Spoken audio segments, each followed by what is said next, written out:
நாம் பார்த்து கொண்டிருக்கக்கூடிய இந்த பிரம்மாண்டமான எலும்புக்கூடுகள் சுமார் 8000 ஆண்டுகளுக்கு முன்பதாக வாழ்ந்து மறைந்த மனிதர்களுடையது என்று சொன்னால் நம்மால் நம்ப முடிகிறதா?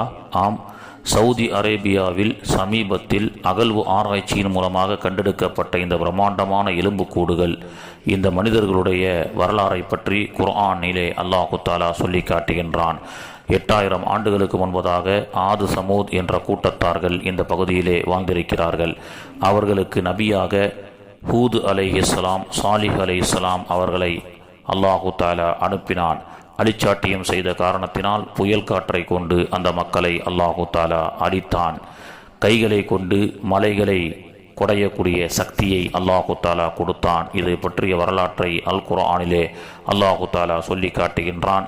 அவர்கள் வாழ்ந்த பகுதியினுடைய அகழ்வு ஆராய்ச்சியிலே கண்டெடுக்கப்பட்ட இந்த பிரம்மாண்டம்